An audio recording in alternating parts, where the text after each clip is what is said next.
What's up? What's up? What's up, people? This is your boy Staff D, and this is another Thinking Out Loud Dangerous Mind podcast with my partner in this right now. Yes, sir. Yes, sir. Mr. Ministry. Uh, how's it going? What it do out there? I know it's been a minute since y'all last heard us, and since we last had you guys tuning in to our broadcast, but we are back once again. So glad to be glad to be back, and glad to be chopping up with you again, staff. What's been good? Man, nothing much, man. Same old, same old. Work, husband, father, minister, whatever else. A jack of all trades, in trouble most of the time. uh, uh, Nothing really, man. Enjoyed the Christmas holidays. Really enjoyed the time off. Got a chance to spend time with the family, enjoying the holiday festivities and the church, and just having a chance to rest, man. And we kind of got away from doing what we were doing. We came back and then went on another hiatus, but it was justified because that was holiday season. So it Absolutely. was. But what about you? Man, pretty much the same. You know, family life, of course. Just work, family. And church and everything, and just been and also holidays. From going from Thanksgiving, and then going into the Christmas season, and then just getting that chance to kind of be able to relax a little bit over the Christmas break was pretty good. I had some additional off time from my job, so that was great. Had a chance to relax a little bit and rest over the Christmas season. Celebrating the birth of Jesus, and so doing that, and then uh, enjoying the New Year as well. And that little time off also. So it was good, man. But I mean, but pretty much just like you, staff, man. I mean, that constant rhythm of work and family, and ministry or church, and so yeah, Yeah, yeah. I definitely feel you on that, All man. right. Okay. But for tonight, man, you kind of spearheaded this. You kind of put it in my mind as something you wanted to do, and I thought, yeah, we should do that. One of the inspirers and one of the people that kind of helped push us and inspire us to do this podcast passed away last year. We meant to do this kind of tribute to him, a special show Late, just yeah. dedicated to this person. Is a RIP type of tribute because he passed away on December the 20th, 2017. And we, with the holidays and different things going on, we really never got a chance to sit down and kind of reflect on how he influenced us, how he impacted us as listening and listeners and followers of his podcast. And I'm pretty sure some of the people that will be listening to this probably won't have a clue of who this guy is. Some might, if you follow hip hop a little, uh, if you're a hip hop nerd, you might know who this guy is. But if you're not, you're just a casual hip hop fan, you probably won't know who Combat Jack is. So Trev was like, man, we need to do a appreciation podcast just dedicated to the life of this man and how he impacted us and influenced us to, and how we even do this particular podcast right here. Now, let me say this before we dialogue about him, and I don't perceive this will be a long one because we just dealing with this one person. But when you do look up, if you get curious enough to look up Combat Jack, I just want to warn you, he is not a Christian. uh, No, no, no, no, sir. podcast, yeah, the podcast won't resemble ours. outside of two fellas or people having discussion about things going on in society and music stuff, but and different topics that we touch on, but it won't be dealt with and conversated about like we conversate here. Yeah. But at this time, since this was something that you kind of brought to my table, I don't want to take credit. You brought this to my thoughts and it's like, hey, I think we should do this, and you wanted to do it, so we're here to do it. So let you jump in and kind of share your thoughts about why you felt the need to do this, personally. Oh, appreciate it, man. I mean, it was just, I guess the main, I guess the main thing that really did it for me was just, when I heard the news, when first off, hearing the news about Combat Jack, and as Steph was saying, uh, this episode is a appreciation or tribute episode to the memory of uh, Reggie Osei, aka Combat Jack, and he was you know a Haitian American who you know grew up grew up in New York, uh, during the 70s and 80s, during the emergence and the birth of hip hop, and so he was so he was there, as it was blossoming, as it was becoming the very very powerful, and amazing thing that we've known it to be now. And so he got a chance to witness this, and was a part of the culture, very heavily, and eventually became a entertainment lawyer, uh, and went into the business. He was a lawyer that worked for Def Jam, and he represented multiple multiple artists Artists, at Def Jay Jam. Z, Yeah, yeah. some of your most notable artists, especially of the '90s, the mid '90s to the early, the I would say the early 2000s. He had a lot to do with the contracts and signing deals that a lot of these well known artists like DMX and Hmm.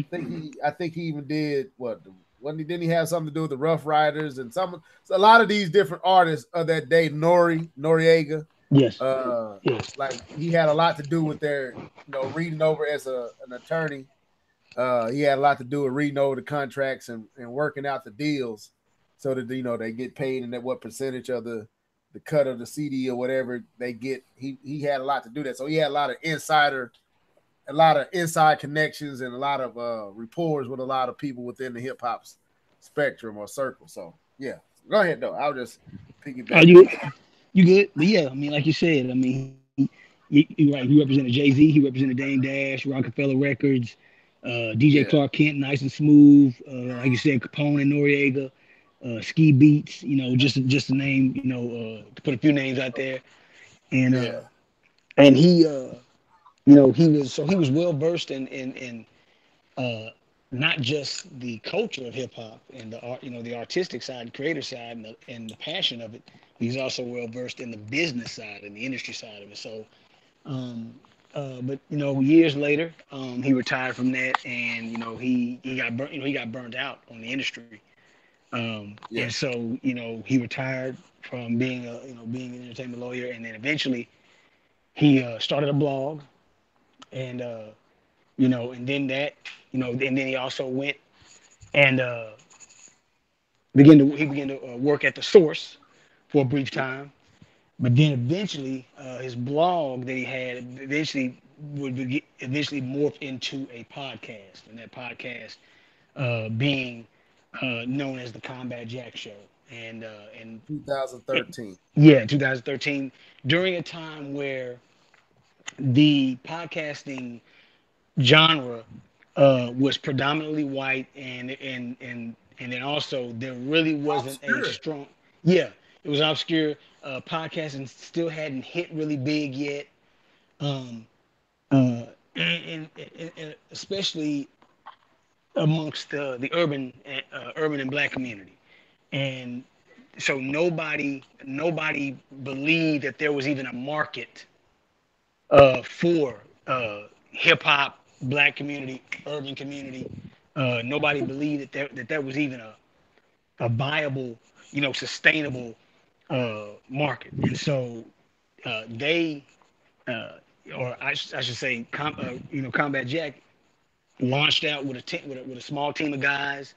Uh, uh, DJ Ben Amin, A King, just to name a few, and they started the Combat Jack show, and then they started, and from that show, they would bring different hip hop artists and people from hip hop culture in, and we interview them, and they would just get them to share their stories about their place and their role in hip hop, and then Right. he would interview uh, people who are now known as living legends. He interviewed people like Big Daddy Kane, Ice T, Ice Cube, Public Enemy, Right. And Lord Finesse, Diamond D, and in doing this, he was really really bringing out the history, the rich and multi-layered and dynamic history of hip hop culture.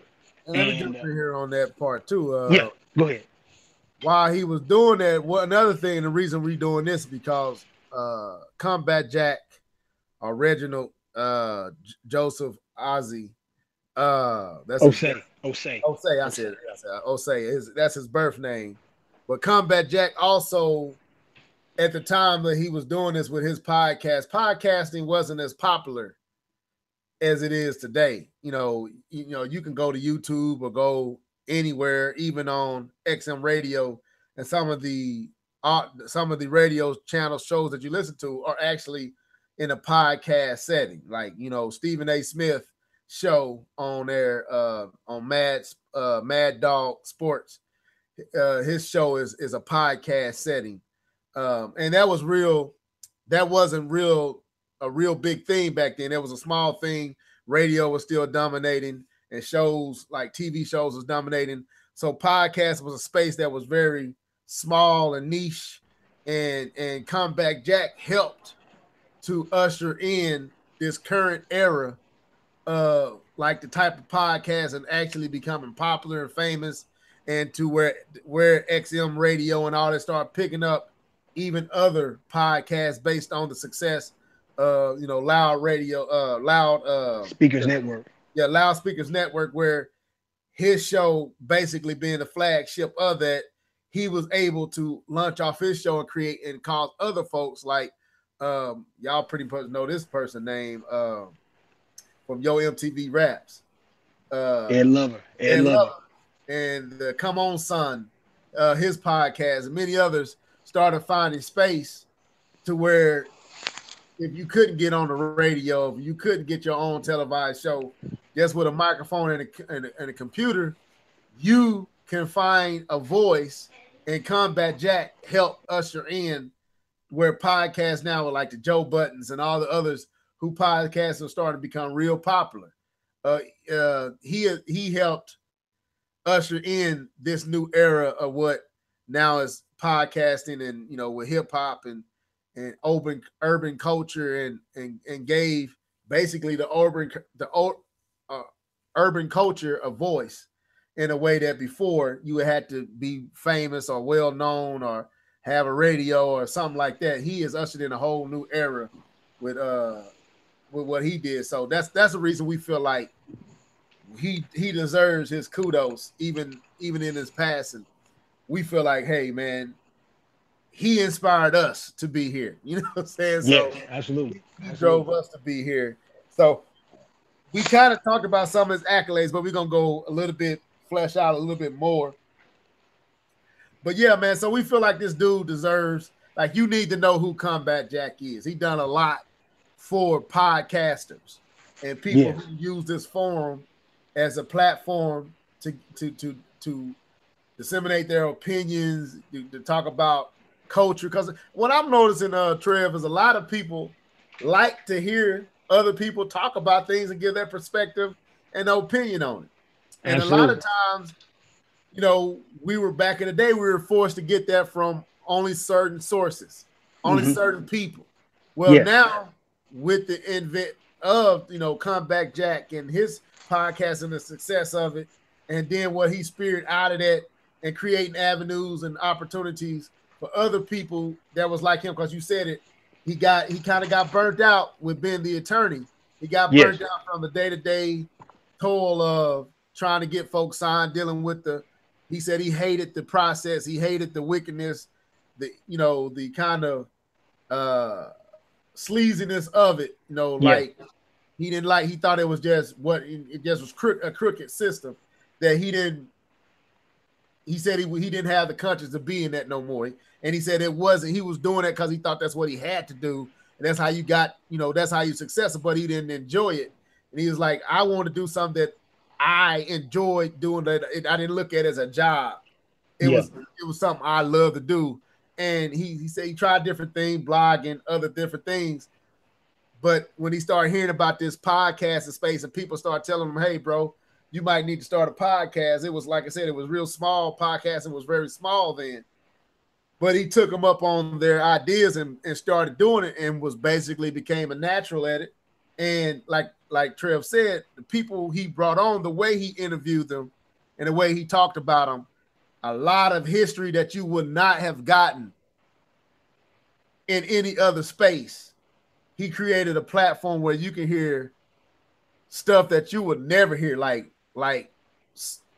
small little nuggets of behind the scenes stories and how Yeah. it was in Brooklyn, how it was in the hip hop scene in the 80s, in the mid 80s and early 90s, how it was to be in Brooklyn, how it was to be in LA in them early scenes with the Ice T's or with the Big Daddy Kanes or with the Lord Finesse, what it was like coming up and getting those deals and parties and shows. So man, he really, it really intrigued me. And when I was listening to him, it was like, dude, I've never heard anything like this. And I've watched a lot on these artists, but some of the stuff that you would get from the Combat Jack show, you got nowhere else. And it was just amazing to me. So uh I felt like he deserved, like when Trev brought it up that we should give him a show where we dedicate and show our appreciation to him. I was like, I'm down for that. So that's what we're here to do.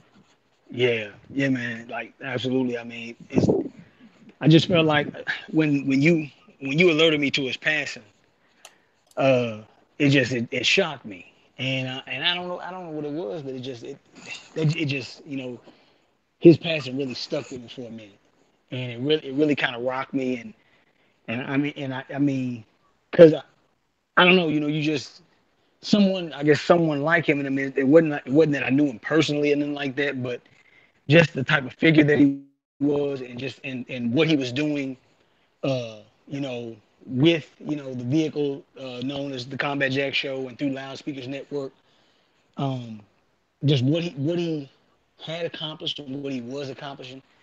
Um, as much critique and criticism that we could have toward him, You know mine. yeah, I still dug what this dude had been doing, and I really enjoyed his podcast. I really enjoyed his podcast, and and so and I dug his personality. I dug how he was on the air with the artists, for the most part. Like I said, me and Stab, we got our we got our our criticisms. We had our criticism of him, but by and large, man, I really admired Combat Jack just for what he had done, with the creation of his show, and then not only stopping with the show, but creating the Loudspeakers Network, which was an urban podcasting network that Yeah. would host and showcase, podcasts that cater to the demographic of people of color, and Yeah. Voice the urban kind. yes, the urban perspective. And so I thought that, so I really thought that was dope. So First off, when he made the announcement back in October that he had cancer, that shook me, and and and I was like, my gosh, and I sent up, some prayer for him, real talk, I really did, and I was praying that God would touch him, and that he would use him to bring about His glory in his life, and things of that nature. But me, I was looking for him to still be around because I was, concerned and was wondering, how well he was going to pull through. But I still believed he would pull through some kind of way. Uh, you Yeah, know, and and if he didn't, if I believe that he might not, I still didn't think it would be this soon. I mean, yeah, he announced in October that he was diagnosed with cancer, and then December 20th, he's gone. yeah. You It was know, late October too. It wasn't even early October, and I think that's what stuck with me. Like when he announced that he had it, he was off the show for a hmm little while. When he was off the show for a little while, I didn't. I'm getting all these.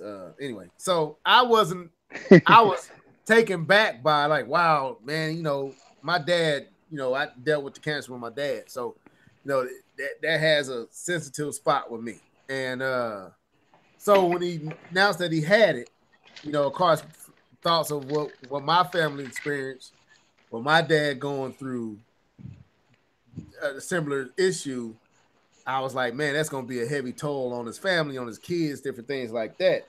But I'm like you, absolutely, Trim. I did not think that it would be a month and a half later. We'd go from the announcement to this major voice amongst urbanites and podcasters will be lost within an announcement of I'm sick, and then a month later he's gone. That yeah. that's when I was laying back and I was like, man, because with me, I did have some critiques about Combat Jack. as that well as I. Yeah, one of my big things you heard me say it on the podcast here. Like, Combat Jack had a knack for interrupting you, like just interrupt you. Like it didn't matter. He just gonna interrupt you. You trying to answer the question, and he answered the question for you. It was like, dude, let that man. So, but it became an insiders of like if I said something like, man, did I interrupt you? Did I cut you off? Trev knew what I was talking about because he listened to the podcast. He knew that was a big gripe with me with the show. But even in that combat, you just did not get what combat brought to the table anywhere else. Like Yeah, you didn't yes, get that. Like I didn't see any artists be as open and transparent and genuinely genuinely having fun, so much so that they just be personal in a way that they wouldn't be on a Breakfast Club or they wouldn't be on other platforms. Like when Big Daddy came, we're gonna get into our top five and all that. But one that sticks out to me was Daddy Kane's episode and just how personal, like yeah, stories that you yeah, would not hear in other interviews, private stories. What triggered that beef with him and Rakim? The chain that he had around his neck wasn't his chain. He borrowed that from this artist. This artist got his chain snatched at this. Like we went to this store and we all stole clothes and ran out the front door, and that's what we called that the so and so, and that's what it was known for in Brooklyn. Like that type of stuff was just like, oh my God, I didn't know that this yeah, person was, and it was just like, man, it was just like an eye opening. It's like a door open to information about these people that you wouldn't have never knew about and haven't heard since because they don't say it nowhere else. It was from the yeah, Combat Jack show, and the way that this dude made people comfortable and the way he asked questions and the way he went about it, it pulled them into a state of comfort to where they, divulge that type of information where in other settings, honestly, I don't believe they would have, So it it's just a hard loss, like Hmm. for what we do, and I just it's gonna be it ain't gonna be the show. The Combat Jack show ain't gonna be the same without Combat Jack. So No, and no, it's no, almost like absolutely. some so anyway, but anyway, any you want to any more introduction before we kind of get into the breakdown of what we got here? No, I guess I think that's cool. I think that's sufficient. We can get into like a brief set of questions, concerning it. Which I guess first starting off, I guess first question, would be is how did you find out about the Combat Jack show? How did basically how did we both find out about the show? And Okay, and I'll toss it to you first, and then okay, you can toss it back to me. But all right. Well, first of all, how I found out about it was, at work. I'm always, with my earphones, I'm trying to listen to. I just like listening to things, and it ain't always music. Sometimes I like listening to podcasts. One of my big things is YouTube, different things like that. People, so I happen to be listening to a clip of the Breakfast Club on YouTube, and it had one of my favorite artists was Scarface, and they was in, they had a sit down interview with Scarface, and they was talking about an incident that happened on this show and how Scarface was acting on the show. He's like, man, you was acting, man, you was real bubbly. I ain't used to a happy Scarface, So it was like, but when you was on Comeback Jack show, man, that was a whole different person of you, man. This, the way you operated and the story you told. So I'm like, it intrigued me so much. I went and looked up Combat Jack so that I can find this particular podcast so I can hear what Scarface had to say on the podcast. Is it because they was like, we didn't know you did all that stuff. We didn't know you had your hand in all this stuff. So I found the podcast and I began to follow the podcast. And of course, the first episode I listened to was, Scarface. So as I began to go through the history of Combat Jack show, I started seeing other artists that I was really fond of, like LL Cool J, hmm Talib Kweli, another interview with Scarface, uh, uh, interviews with Jeezy, interviews with Big Daddy Kane, interviews with Ice T. So it was like Lord Finesse, and it's like the list went on and on. Like, okay, let me check some of these out. So I started downloading them, and I would listen to them throughout the day. And man, it was like I found a treasure at the end of the rainbow. Like I could not get enough. And yes, one of the things yes. me and Trev shared was we were into podcasts at the time. We had really got off into like sharing our favorite podcasts and stuff that we discovered. He'd shoot something like, "Hey, dude, I just found this podcast you need to check out," and vice versa. So I was like, "Dude, you gotta listen to this." And I think the first one I sent you was the Scarface one. I like, dude, you gotta listen to this, man. So I sent it to you, and the rest is history. We've been hooked every we've been hooked ever since. You know what I'm saying? So basically, I answered you. I answered it for you. Did I just realized I answered? So I throw you the second question. you, y'all good, y'all good. So basically, that's how we both got to know. I was watching the Breakfast Club and an episode with Scarface, and then from that got put on to Combat Jack from their episode. Found it, fell in love with it, shouted at Trevon. He found the same joy I found, and it just been like that ever since.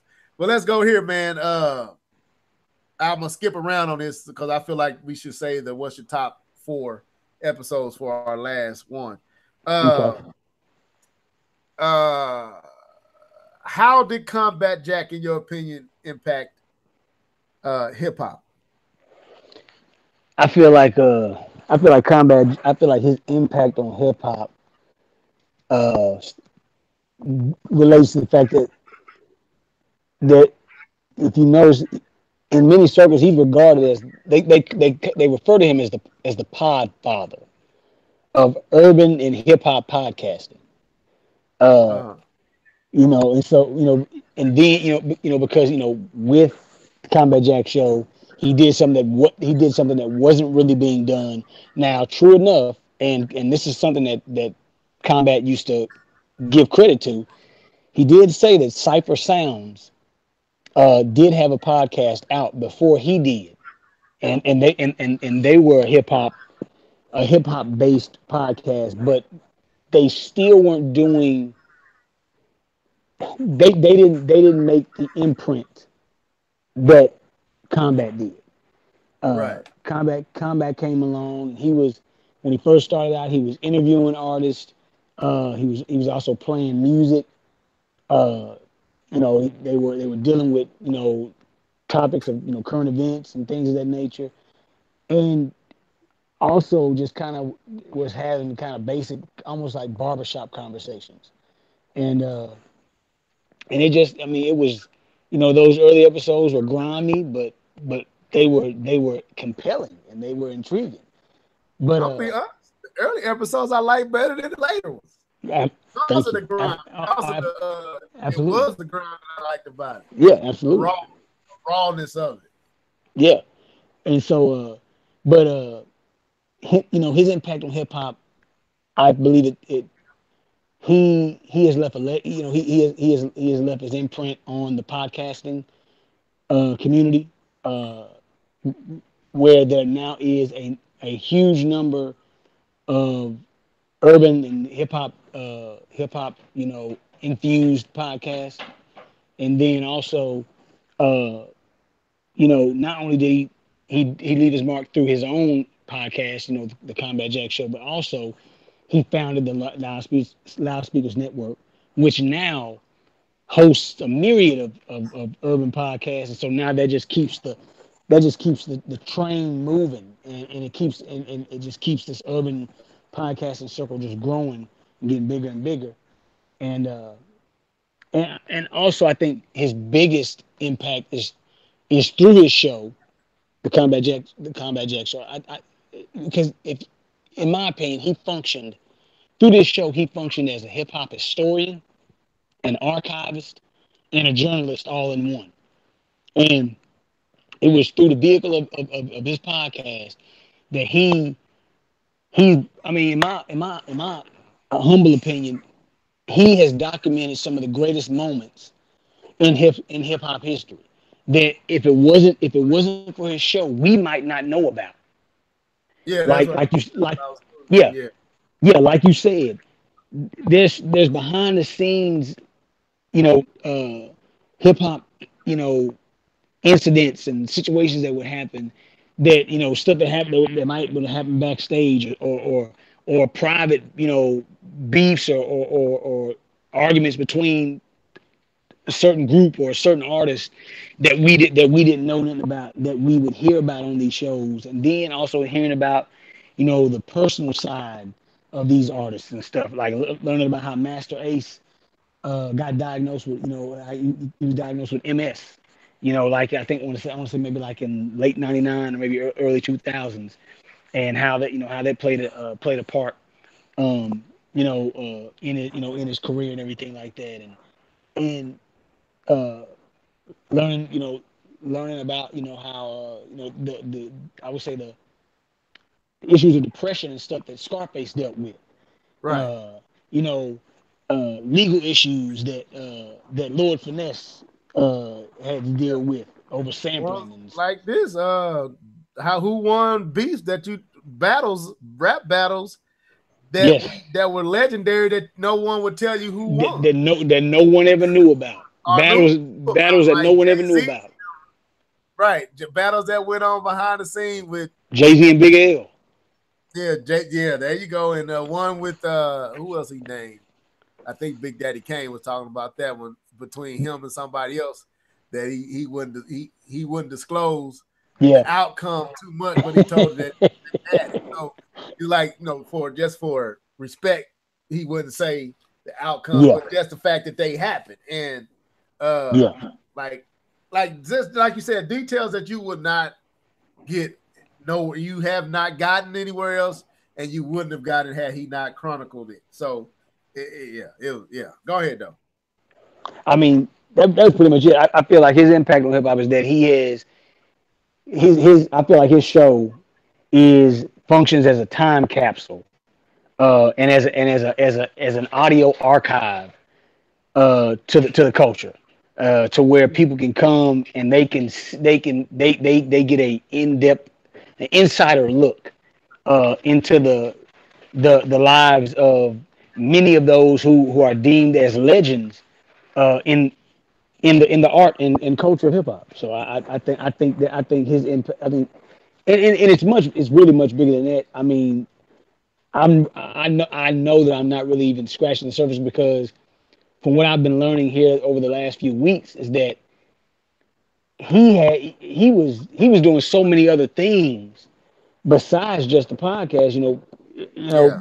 he had recently finished his first you know podcast. It was a different type of podcast Documentary. that was I thought you were talking about the documentary.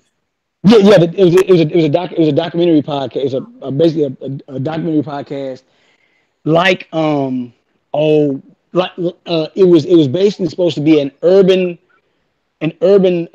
twist to the to the podcast to the documentary podcast serial.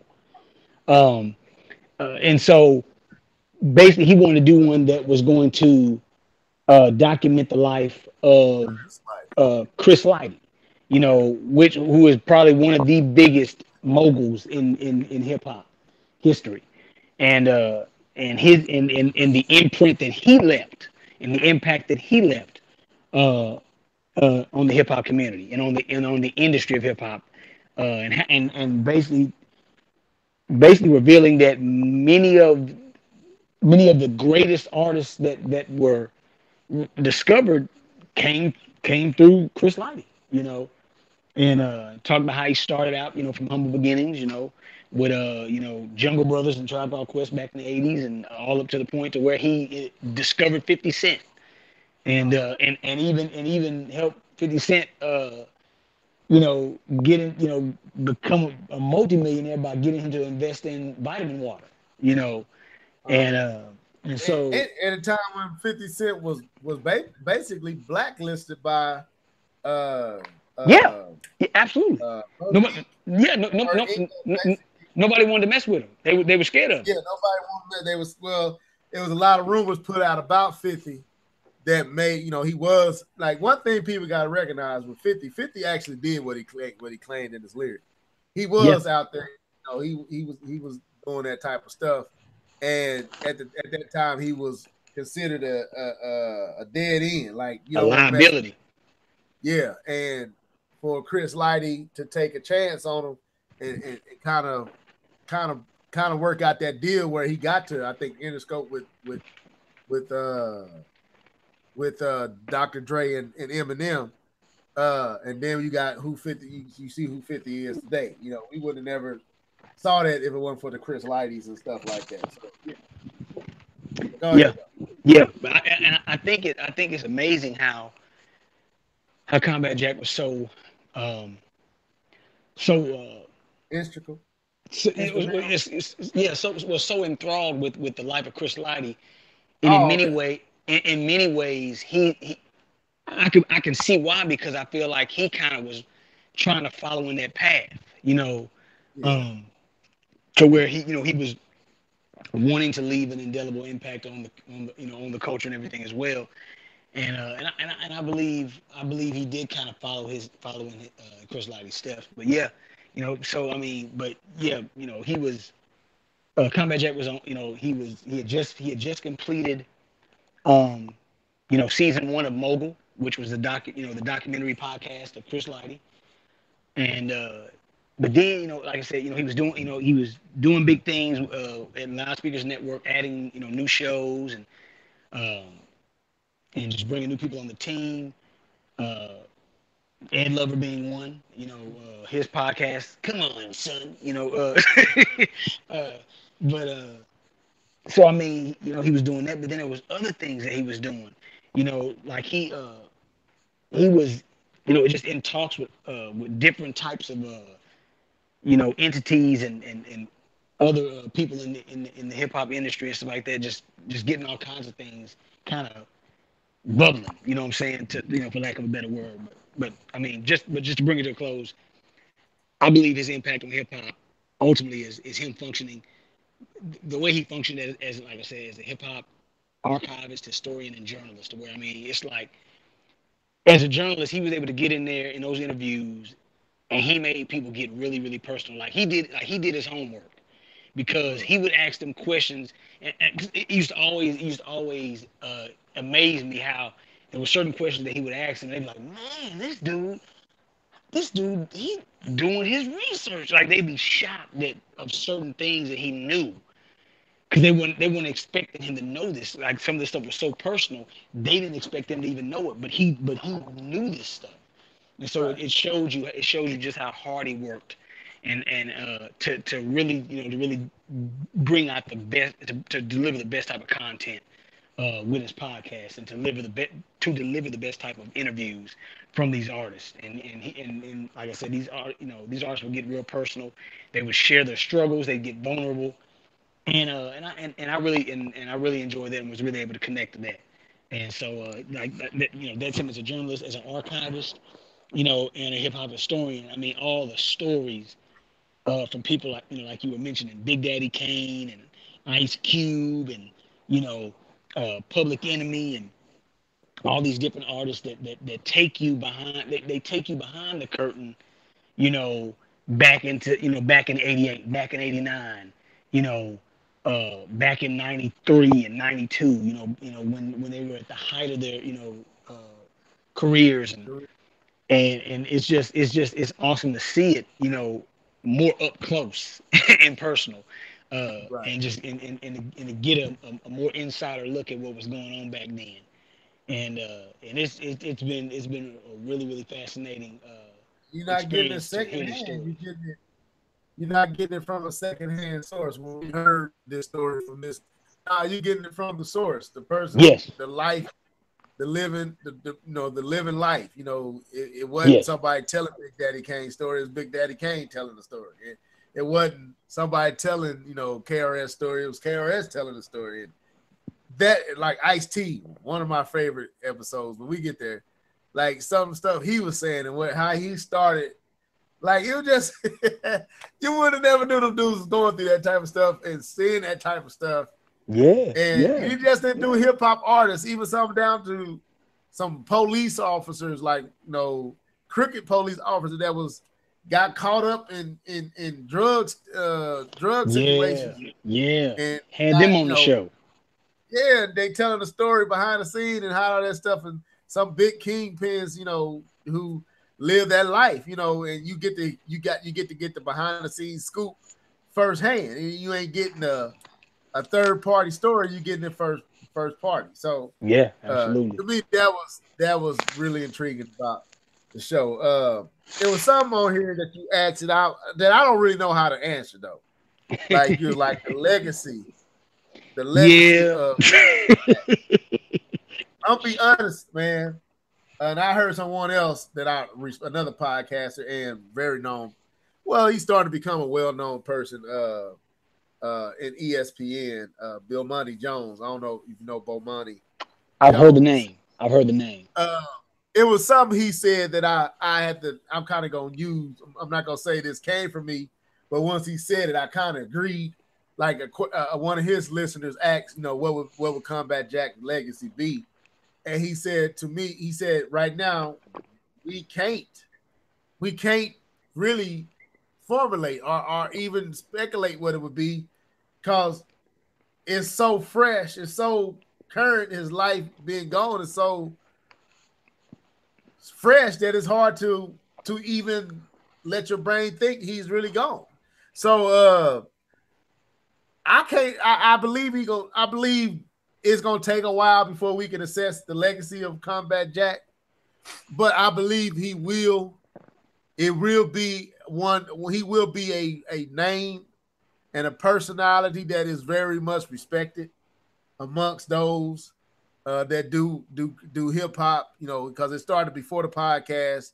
Like he had his hands in, like you said, some of the biggest deals ever signed in the game, and he was responsible for some of the biggest key players in the game. He had a lot to do with their legacies, and then also what he was able to do with Loudspeakers Network and Comeback Jack Show. He's gonna have a legacy that's worthy of being told. I just don't know how to assess it right now, and I don't really know where to go with it. I believe it's gonna be need more time before we can really talk about his legacy. Like, I don't know. That was the one I kind of got stuck on. Like, what? How would I answer that? And I was like, really, we can't, can we? Really? That's kind of Yeah, how I look at that. it's funny you say it because when I wrote that down, well, that is right. I typed it in my notepad. But when I typed it up, I was trying to think of something that would kind of cap off our thoughts of Combat Jack and kind of just kind of just scurried it on down on the, kind of just hurriedly typed it down and as I was thinking about it, I was pretty much in the same predicament as you. I was kind of stumped on that. And so my thought was, I'm like, well, I'm pretty sure Stabber has have something to elaborate on this. But seeing that you pretty much kind of come to the same place as me, initially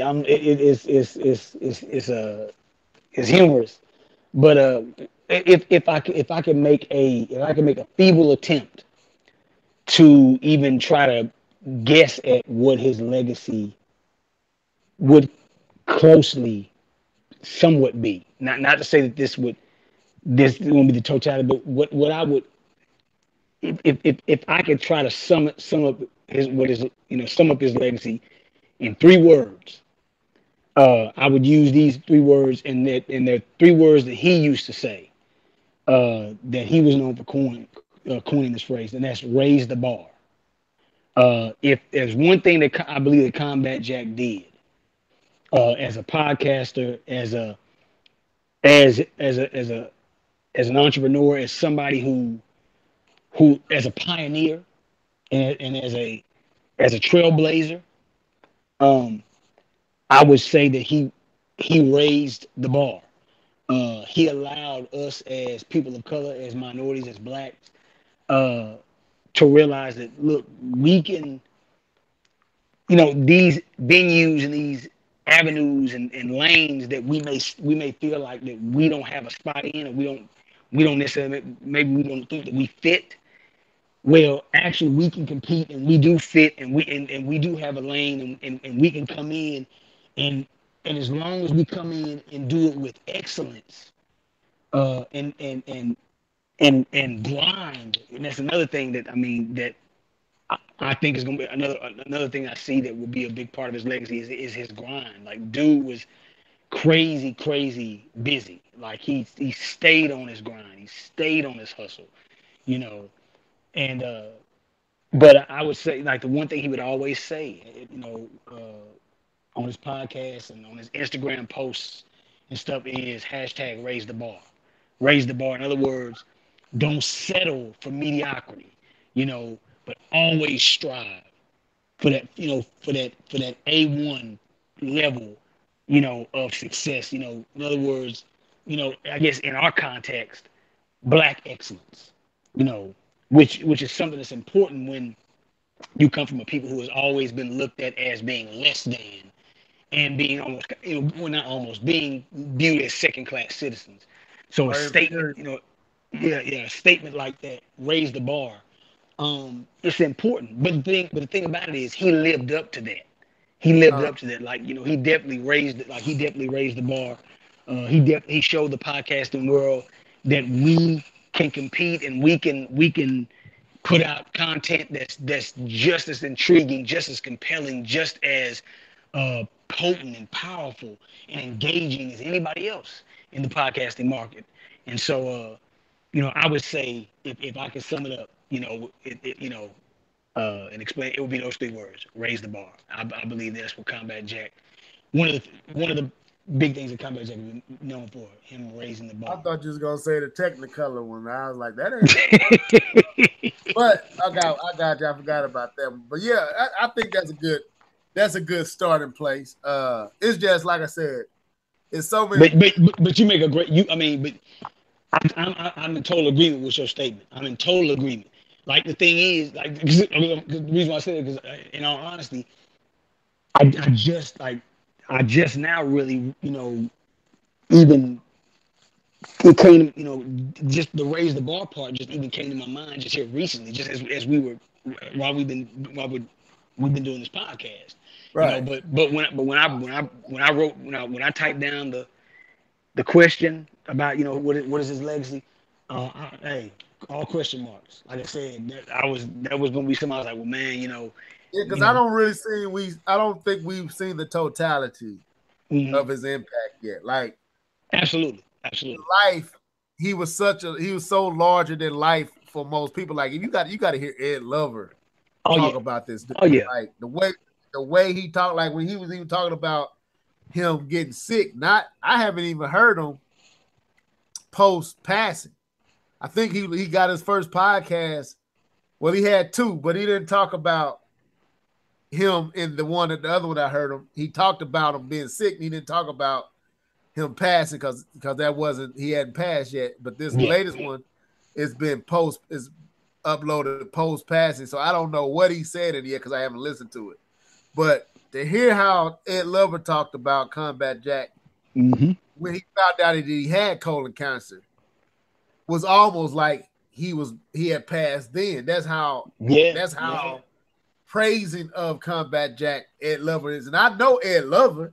We've been knowing Ed Lover dude, since MTV back in them yeah, days, all the yeah. way up to now. And the stories that Ed Lover had to tell, like Oh the my information goodness. he was giving up and divulging, and to hear this dude sing the praises, like basically Ed Lover said, if it wasn't for Combat Jack, Yep. he might be broke, Yeah. like trying to figure out how he gonna keep his lights on. Like that's how bad it got for him to the point he got very uh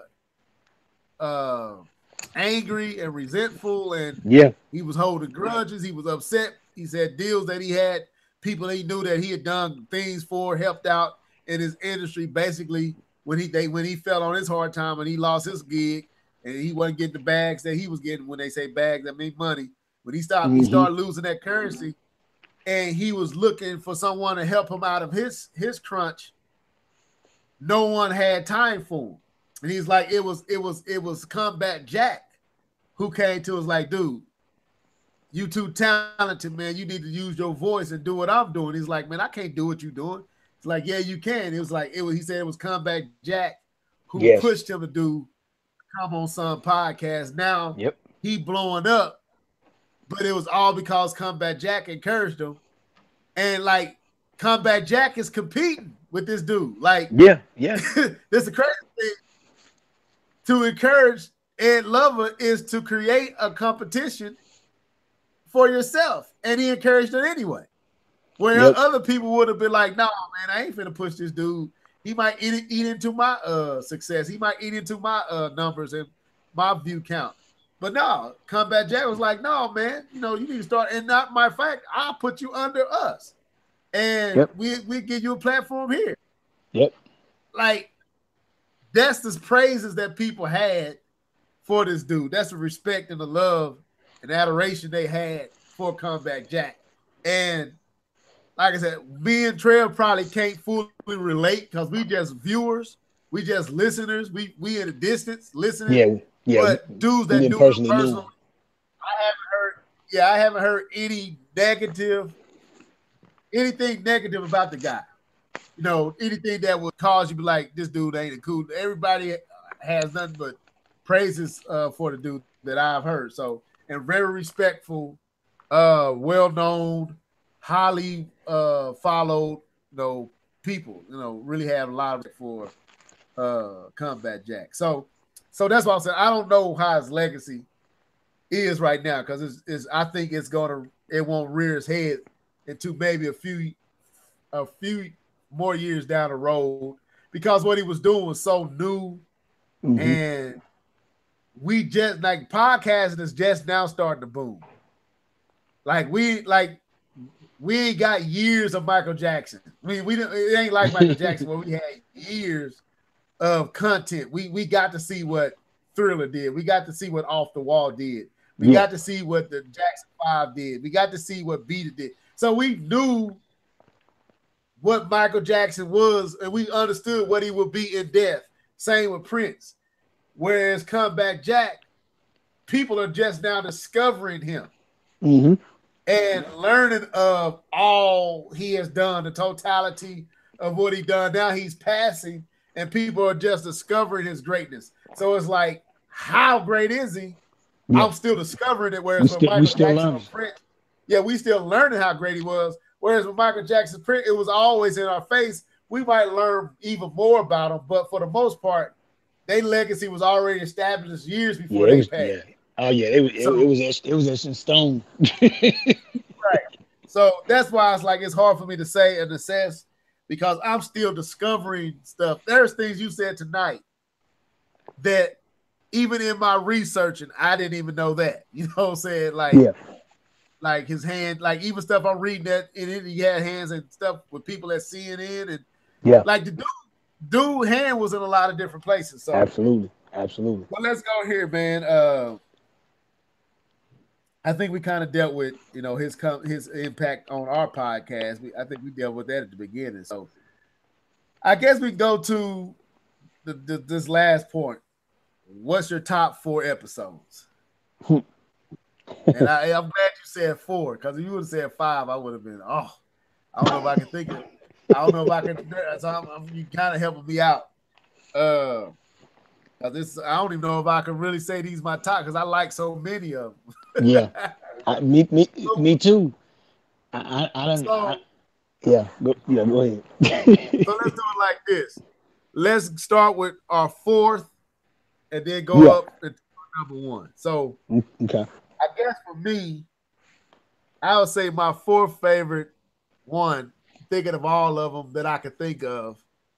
My fourth favorite one was my first one that I ever listened to, and that was the one with Scarface, with Yeah. him talking Okay. about his depression, like his weight loss, Yeah. all the stuff he was going through that people didn't know about, contributions that Scarface made that he don't even get credit for that you don't know anything about, artists that Scarface dealt with that that Def Jam got a lot of credit for, but it was Scarface who found them, even down to like the Luders and all them. Like Scarface was the one pitching for them dudes, and when he was doing Def Jam South and getting a lot of these dudes kind of helped in a roundabout way. He kind of helped put a lot of the South acts outside of the UGKs and Outside of Texas. yeah, outside. Well, I was going to say outside of the Outcasts and the UGKs and the MJGs and 8 balls, and I will even go down to the 666. Like much of the talent that was found after that, Scarface had a lot to do with some of them, and when he was running Def Jam South, so like and hearing about all the stuff he's going through with his kids, with marriage, and like seeing Scarface on the other side of meeting the man, not the myth. You know what I'm saying? Yeah. Like Yeah. that Absolutely. really intrigued me to see Scarface. He was always transparent, and even in his music, he was transparent. But to be that transparent, to even talking about he really like that suicide stuff wasn't just music talk. That was real Yeah. talk and his Yeah. street life and what he did. Like his upcoming and his humble upcomings and the stuff he dealt with as a kid and the harsh realities that he dealt with as a kid. Like it was to me that I would say that's my fourth. Scarface episode was my fourth Okay. favorite. Cool. Cool. So what was Uh, yours? my fourth. It's crazy because it's so hard, man. Because I mean, even today, as I was researching, I was listening to some other episodes, and it's like I could, I could probably scrap my whole list and put up a whole new thing. But I put my fourth as Kumo D episode, and Oh, I that was a good one. I think That I was think reason why, because Kumo D, man, he was one of the early cats, man. He started quite early, I want to say, in the game, like the early '80s. Uh, he started with with the Treacherous Three, and with that group, and then went from there and went solo.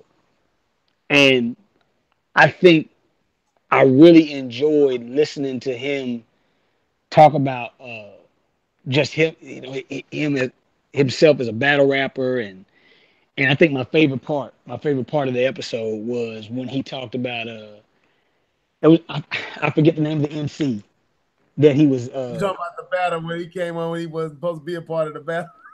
He wasn't supposed to be a yes, part. He put his name on it. yes, Yeah, that's one of the best stories. Like if I would say one of my favorite moments, because you asked yes, that, I think yes. that was one of my favorite moments of the comeback. That story right there is one of the favorite stories that was ever My I heard. mine too.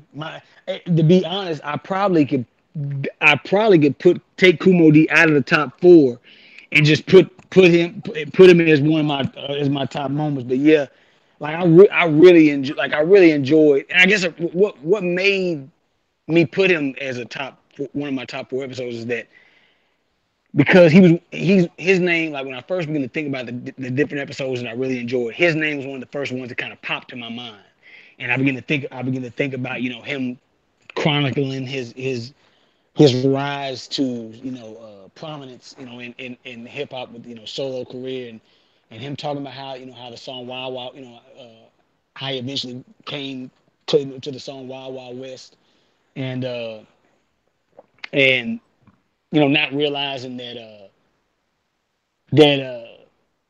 Wild Wild West was a pretty much it was basically a diss track to MCs who thought anybody thought they could take him out, and but then him talking about the battle between him and LL Cool J later on, Mm-hmm. and uh and so all that I really enjoyed it, and Kool Moe Dee was somebody who he was one of the first cats I really began to listen to. He was one of the first cats I had their cassette tape of, and enjoyed him. So I really enjoyed his episode. So I would say he was number four. Okay, let's move on to number three. For me, number three, I'm going to go. Uh, See, I can interchange these so many different ways. I'm thinking of other shows that I enjoyed that I wasn't even thinking about. Now they starting to flood into my memory, Yeah, and I'm like, hey, but I'm gonna stick with the ones I had thought out. I'm I'm gonna in, say I'm in my the I'm in number the same three. boat. I'm saying my number three, and this probably would change if I was to go look through the catalog of episodes. I probably would change. Probably some of these I would change. I definitely would. But my number three, I would say, was I'm gonna go with Lord Finesse was my number three. I mean, he could be easily That's a good one. my That's a good number one. one, but there's so many other episodes that I ain't even naming. But I remember these distinctly. Remember these more than the others because of certain conversations that was had. But Lord Finesse, well, I'll say my third because first of all, I didn't know much about Lord Finesse. I didn't know his impact on the hip hop scene in the New York sound. I didn't know that he was producing and writing, and I didn't know he was as good as he was on both fronts. Like he was Yeah, just as talented as a writer as he was a beat producer, and like I ain't know his legal battles, what he was going on, like some of the stances, even down to kind of be looking at it as a pariah, as a person who was hard to deal with, a difficult person. But most of that came out of misunderstandings because he just was about his money. He didn't want you basically messing him over. Like, and then yeah, going to the conversations where he helped Dr. Dre on some beats that we didn't know on the Chronic and stuff like that. I'm like, what? Like, yeah, man, I did that. I made that drum, or I put that snap, or I told him I added that. He can't have me come in, and I put like I was like finding out, like man, like I said, that's why the Comeback Jack show was so great. There was nuggets of information you would not find in any other scenario. You would have And never known. so like finding out that this dude was his ability to put double and triple entendres together and had Compound the, rhymes. yeah, like all the stuff he would do, and I was like, I didn't realize this dude was that bad, and I kind of slept on him, and so going back and listen to some of his songs and hearing come back go crazy, and then find out that not only did he was he writing it, he actually made the track too. It's like a Yeah, Kanye before Kanye. Like this is crazy. So I would say Lord Finesse was my third one.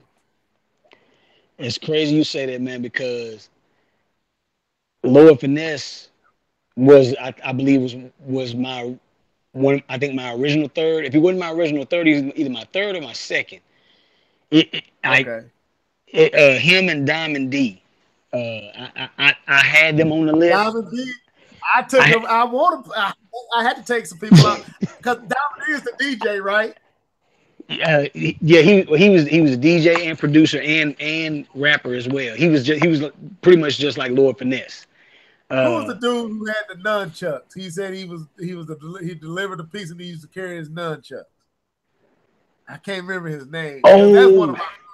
that's you talking about that's the episode. It was him and two other guys. Yeah, he was just a guest. He wasn't even the main person, Yeah, but he was it talked the Tech? most. Was it DJ Tech? I I think it was one of the DJs. Man, that he show he went was out. he was from the Bay Area. He was from the Bay. Yeah, him and Sway were close. Him and Sway came up together. That was Tech. I think Yeah, that might have been Tech. that's one of my favorites too. But that's an honorable mention because I could Yeah, easily put that as my number two. But I was gonna stick with the ones that I kind of just. yeah, I was just gonna stick with it. yeah. But yeah, go ahead. So at first I had I had like it was like Lord Finesse and Diamond D. It was ones I was flirting with putting there. But then I was like, man, I was like I felt like I was overlooking certain people that I really needed to recognize. And so what it ended up being Ice Cube. The Ice Cube episode ended up being my number three. And Okay, because man, like it chronicled his his time in NWA, the fallout, the breakup, um, then America's Most Wanted album that pretty much just it knocked NWA on their behinds. yeah, Uh, yeah, and and and then just how and not even realizing uh that that America's Most Wanted was an album that was West Coast swag as far as lyrics and vocal style and raps, but East Coast beats by the Bomb Squad, which was Public Enemy's production team. That's crazy you said that because I was just thinking about Chuck D's episode. I was like, that's Oh, dude, another his is honorable awesome too. because His is I was awesome like, too. dang, I learned so. I can actually do. That's what I'm saying. Now that I'm thinking about it even more intently, Chuck D was woo. Chuck D episode was so eye Dude, opening. But yeah, I'm that was still I'm not gonna change my list. But I gotta mention because dude, now that I think about Chuck D's episode, I could easily make his number one. Thinking about all the dude, stuff. I was just about to say the same thing. I was about, I mean, because you talking about a 3 plus hour, a 3 hour Yeah, plus episode. I mean, just chock full of experiences. I mean, talking about tours and the whole yeah. thing when they got accused of being anti-Semitic The and fallout between him and Professor Griff. Professor Griff, yeah, absolutely, absolutely. So yeah, but yeah, so I mean, but dude, and that's another thing I like about all these episodes, man. Another thing you find out cats that you never knew had anything to do with this artist clearly across the map, like Ice Cube being linked with Public Enemy, and then other artists from the East Coast being linked to artists on the West Coast and stuff like that. Yeah, I never would have thought that. I never would have thought that. And right. so that's stuff like that is just is intriguing, it's fascinating, and I love it. But yeah, I would say Ice Cube. Um, for just for all the things I stated earlier, but then also I liked how he he also he exposed you to you know because most of the interviews that you would get would be from a lot of East Coast cats and stuff. A lot of cats from Brooklyn, the Bronx, Queens, You know he love New and York, man. He oh yeah, love. and don't get me wrong, I'm a East Coast fan to the end. I mean but still, I love hearing Ice Cube talk about the emergence of gangster rap and West Coast hip hop and it deepens my appreciation Okay, for for what they did, for what he contributed, what NWA contributed, and okay, uh and just seeing where Q came from. Uh like when you listen to NWA before Cube left, and then you listen to America's Most Wanted, you listen to Death Certificate, and then you look at Cube now and see where he is. You just see the growth and the maturity that's taking place in him. 'Cause, I mean, you listen to you listen to the stuff he was talking about in America's Most Wanted, man, dude. I mean, he had. I mean, it was some raw, just militant. militant, just pure young black angst, young black aggression. Just upset at a crooked society and system, and uh, Right. and so A young-minded, fearless. Say what I oh my mean what I gosh, say yes, behind the yes, microphone. yeah, So absolutely. yeah, But yeah. I yeah, forgot so about the ice. yeah, so his ended up being my number three because the thing is I wanted to make sure I showed love I had to show love to the West Coast, So Well, I'm about to go with the West Coast. I'm about to go to West Coast with my second one, who's that? and that's why I know if I wanted to put it at him as the third or my second. Ice T. I I knew you know were you. gonna say I knew you were gonna say I that. know you tripping on Ice Cube. Ice Cube story was cool, but I heard Ice Cube. I heard more about Ice Cube story in the Comeback Jack interview and some things I didn't know. Dude, Yeah, Ice T was basically all I knew that Ice T was in movies. yeah. I knew he had some raps. I knew that he was in, New Jack City.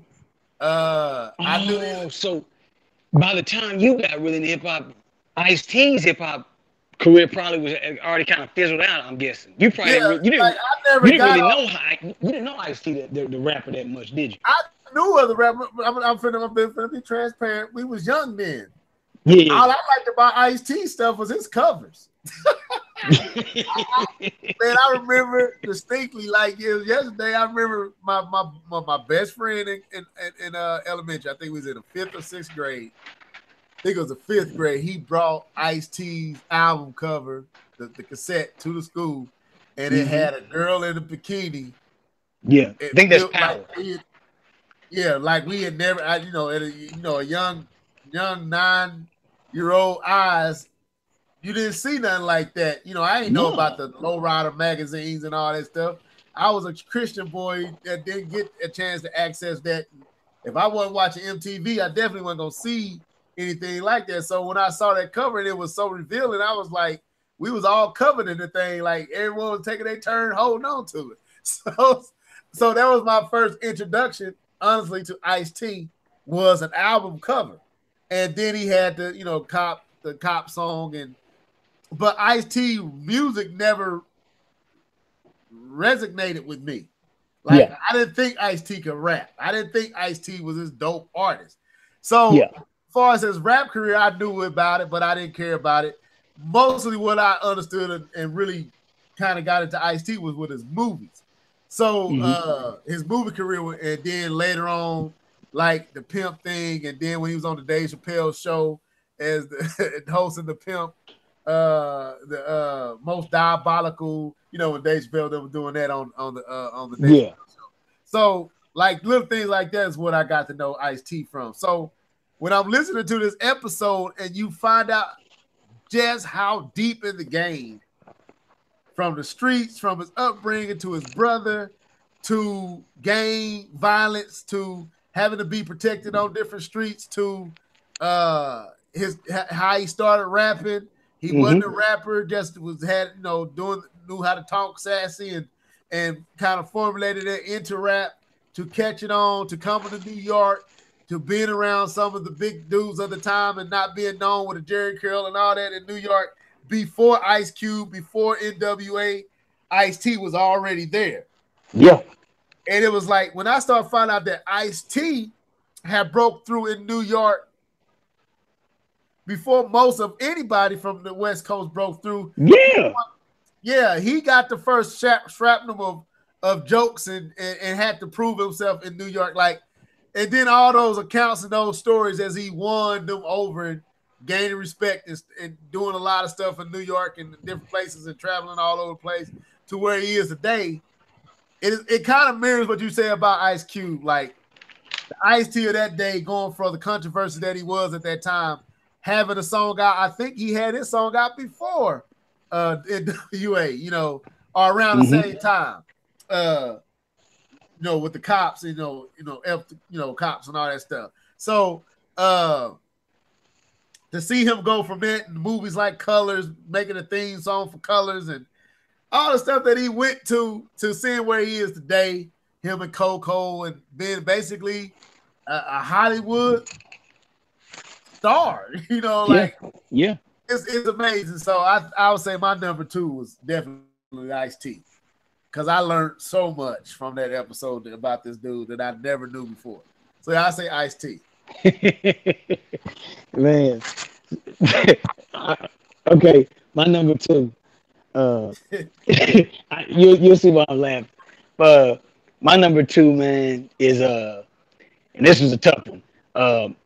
My number two was Big Daddy Kane. Uh, because Oh, man, like I said, now, Big Daddy Kane could have easily been number one.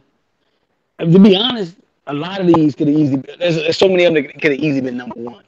But Big Daddy Kane, man, just dude, him just talking about being part of the Juice Crew, and talking about how his relationship with Biz Markie, yeah, with Marley Marl, how he met Marley Marl, um, writing you all know, the songs. huh?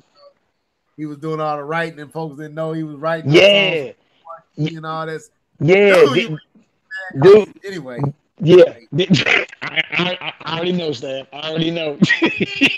uh, because, uh, but then the fact that he basically produced his album, like he pretty much did basically all the production except like two or three songs on his first album. Like, now Marley Marl got the credit for it, and which basically Marley Marl pretty much engineered the album. He was the one. Now, he would put the stuff together, but it was Big Daddy Big Kane that was finding putting it. samples and bringing Yes, samples to him and all that stuff. Yeah. yeah.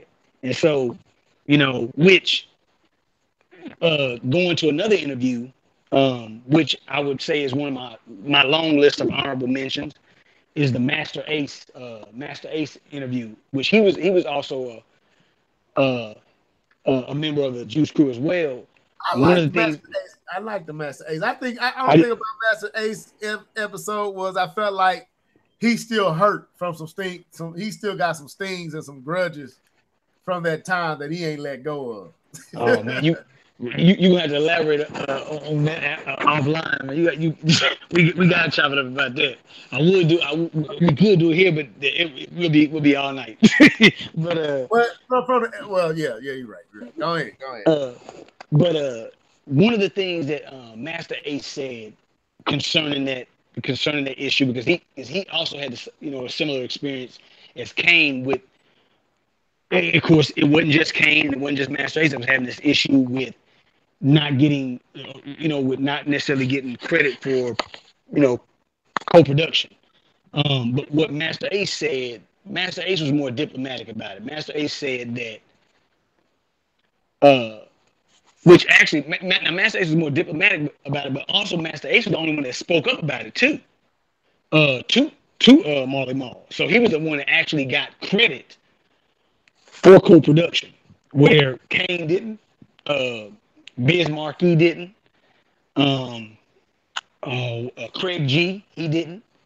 But what Master Ace said, he was like, he was like basically he would pick the samples out.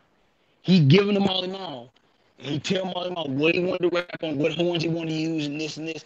He said Marley Marl would take it and he would use it. He said, but Marley Marl would put his spin on it. He put his magic on it. Right. So basically he was saying it's like it wasn't like he didn't bring anything to the table because he did. You know, Marley Marl he put his skill and his talent that you know on knowing how to flip and freak a sample. He was doing that. You know, so it really was, you know, it really was co-production.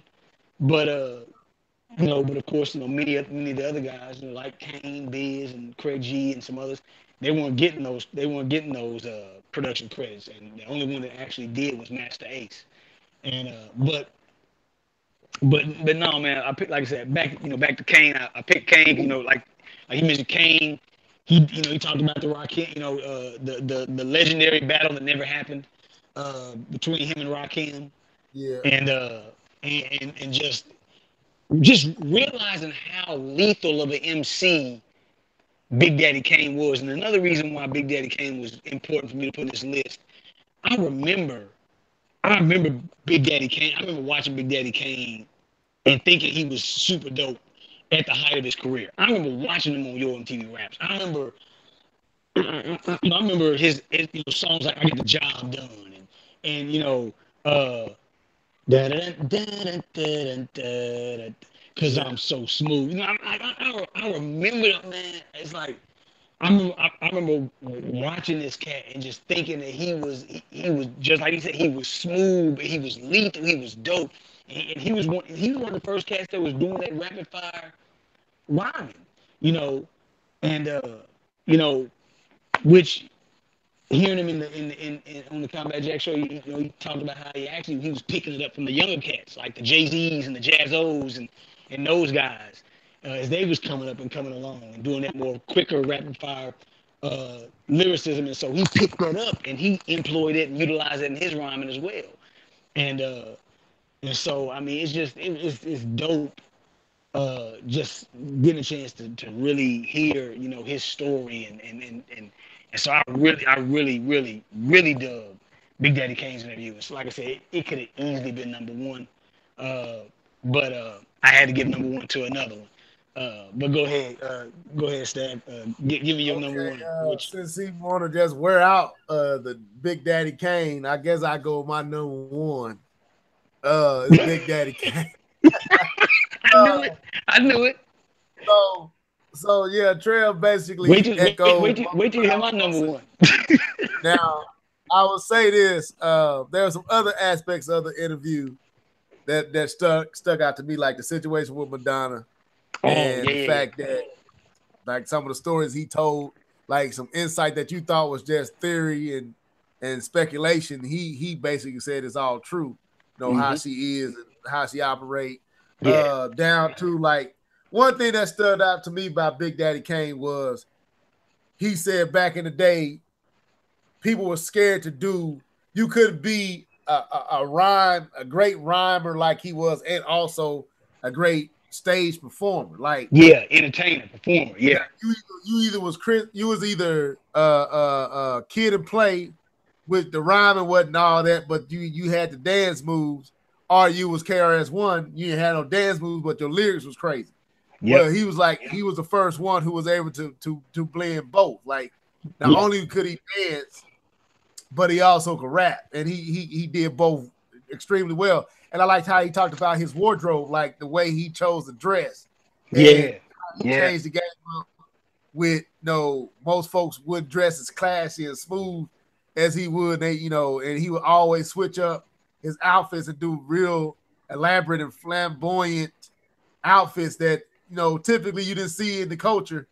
He kind of helped institute that what we start seeing with Puffy them, like Yeah. that kind of came out of Big Daddy Kane Yeah. touch, and even Yep. down to his touch, he influenced. Even though he did, like you said, he did start trying to match the youth of the Jay Z's and the Jazzy O's and all of them, but he also was a heavy influence Oh yeah. on them with his lyrics Oh, and, absolutely. and like his metaphors and his way he was able to put words together like he was. He was Ron Smith down to the Rakim beef and who was the best between Rakim Big and Daddy Big Daddy Kane. Kane, and kind of throw LL Cool J in there a little bit, but he kind of stole the him and Rakim had basically had took the baton for LL Cool J, and they was basically the pillars of the game, and people wanted to see this battle, and even had it down to where it was scheduled, and Cat it just didn't come through. Like Cats, like I don't know if Rakim backed out or Rakim people didn't show or whatever, but he said it didn't go through, even though they had the battle scheduled to go. So it was just like, and then he was the one that talked about how they used to go to the stores. Like when you need a new fit, you just go to the store and everybody packed the store up so the people who was running the store couldn't watch everybody, and you just steal a whole bunch of stuff and run out. Just a whole bunch, yeah, a whole bunch of people just They run said, in there. they said they put out a bit. They put a business out of business because they did hit the business so hard. They almost put one out of business. So, like all the stories he told, and this stuff that Trev said that there ain't no point in me going back over. But it's even more as he said that would take all night. So I would say, yeah, that's my. I think Big Daddy Kane is the most memorable one because I think he was the first one who went like took me into the scene of what it looked like in 1985, 84, 86, Yeah. them eras with Biz Marquis, saying he was writing Biz Marquis mute some raps and kind of basically staying with Biz Marquis and couldn't believe that Biz Marquis style. He was shocked that Biz Marquis, had caught on like that. And he's also talking about how Biz Marquis was a little bit different than he was. And uh, when they would do shows, Biz Marquis would bring him on to do the lyrical, show off the lyrical prowess in his shows and stuff like that. And that's and he introduced Biz Marquis introduced him to oh boy, who was his name? The one that you was talking about, was it Melly Mel? Molly Mall. Marley Marl. Like Biz Marquis introduced Big Daddy Kane to Marley Marl. Yeah, So absolutely. all the stories. So yeah, man, I would say Big Daddy Kane was my like he broke down New York, different streets, different places, like sleeping on people's couches to sleeping in the studio, to sleeping in mansions, to sleeping with Madonna. You know what I'm saying? Like all this stuff is like it was just intriguing, man. And I think yeah, there's so many others that could rival it. But if I was just to be like how I felt, Big Daddy Kane's episode always the one that I never forget about. Out of all the ones that I like, even Chuck D's is a great one. But I didn't even think about Chuck D's until we got to thinking about it. But just off the whim, Big Daddy Kane's came to my head. First thing popped in my head was Big Daddy Kane's episode. So that's my number one. Cool. So, uh, like uh, like you, where uh, your number one was was one of my uh, previous you know top four listers. Uh, my number one was Ice T. Uh, that's why. That's why when I said Big Daddy Kane in your response, I immediately knew what time it was. I knew what your number one was. 'Cause I was like, it was the way you responded. Because I was like, I was like, that's how I felt when you said Ice T was your number number three. So I was like, yeah, I get it. But yeah, Ice T was was my number one. And I mean, pretty much his his episode came to mind almost immediately when I began to think about my top four because his episode is one of is So your number two is my number one, and my number two is your number one. That's crazy. Also, Ice T was your number two. Yeah, Ice T was my number two.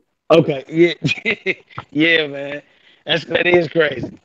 Uh, and like I said, it could have definitely went the other way for me. I mean, because Big Daddy Kane's episode was amazing. Uh, and I like it for all the reasons that you mentioned. But Ice T, man, just hearing, I got so much respect for him, and you elaborated on his interview so well. Like I mean, you you was hitting all the great moments of his interview. Like him chronicling, his life. Him. He started out. He grew up in New Jersey. His mom died when he was real young. She died from a heart attack. Then he was with his father. Then when he was like around 12 years old, his dad died. He passed away. So he gets shipped off to the West Coast. Uh, is out there with family who really don't want him, and they literally told him to his face, we keeping you because we got to, because we stuck with you basically. And so he pretty much kind of dealt with unwanted. But then talking about how he got into the street life and was pretty much said he lived a life to where every day they was trying to basically go out there and see how many felonies they could get away with every day. Right. And he talked about how he was part of the Crips, and which he was an associate of the Crip, not necessarily a Yeah, full yeah. That's fledged that's Crip. why I said he was in it, but he. That's why I said he was, in that street life, but he wasn't. Yeah, I ain't want to associate him to any gang because I know he wasn't really in a gang, but he was affiliated. You're right. He was affiliated in a yeah, kind of way with yeah. And so he talked about that. He talked about how basically Ice T is the first official gangster rapper. yeah. He was gangster rap before it had the name gangster rap. See, NWA came along and uh and Ice Cube, I believe it was Ice Cube, and I think Ice T also elaborated on this as well, and talked about how they coined that phrase, and it happened surrounding Ice Cube, and he made a phrase in one of his lyrics where he said, "Me and my gang," and when they heard him use the word gang, they thought he meant like, oh, they're a gang, like they're gang members, and so from there they coined their music gangster rap. And Uh, of course, this is after Ice T has already put out probably 2 or 3 albums, right. and so, but so gangster rap emerges out of that and blows up. But the thing was, man, like Ice T, he was the architect of that. Of West Coast gangster rap, and of course, he is, it was more heavily, dealing with, with him being so influenced by Iceberg Slim, Pimp. a pimp, and someone who was in and out of that game. He you could see that dripping in the imagery of Ice T and in his lyrics and his songs. And just the way he even approached his storytelling in the in his songs. It's very kind of pimp player like. Where it's got that that slick talk to it. And so I just found it intriguing. I found it fascinating. Not that staff and I are trying to glorify or endorse like what they're talking about, but just the world that they bring you into and allow you to see the world that they inhabit and that they live in. And I really I also enjoyed him talking about how he got into film, how he got it, got his break with New Jack City, and uh, and how he got into Ricochet, and and eventually even going to Tank Girl, which I Uh, never saw. I never really saw him in that movie. I might have saw like a little snippet of that, but it's crazy because all the movies that me and you and others who are you know a part of the hip hop culture, the movies that we remember him for, he didn't even get the big bucks on those movies. The movie he got the real big bag from being in was Tank Girl. It was, where he played a bunny, a rabbit. He was dressed up in a bunny suit, and and so it's like you know it's just crazy how that plays out. And so I really enjoy hearing that. And then uh, some one of the things I really enjoyed, and you alluded to this, was how Ice T was connected to the East Coast. How he was like basically an honorary member of like the Zulu Nation, and so when he went out to the East Coast, he was good. Like he didn't have to worry about nobody really messing with him, um, because he was down with the Zulus. But one story that was funny is when he talked about his first time being in the Latin Quarter, and how he said, he up in there and everybody looking at him. So he thinking, man, I'm on, I'm popping out here. Like people must know me. And he didn't realize that no, they was looking at that chain, that gold chain that was hanging from his Yeah, neck, because the Latin Quarter was known for when snatching your it was chain. yeah, three certain songs. It was three particular songs Big that Daddy they came Kane on. talked about that. Yes, yes, three That's the particular first. songs. Yeah, Yep. I know one was Ghost Stetson. Uh, oh man, what was the other one? and Was the other yeah, it was. It was two Top or three Billing, songs. It's Ghost crazy Stetson, that Top you say that Billing. though. It's crazy And, that you say that because it only when I heard Ice T say that it only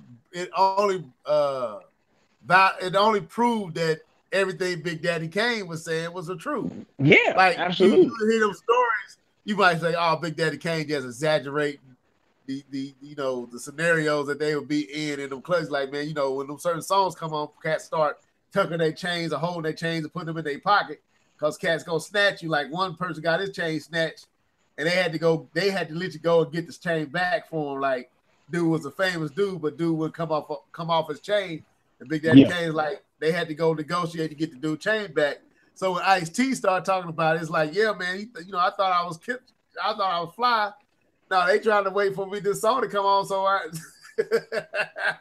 they can give me this gold on my neck. yeah, Yeah, that's yeah. dope.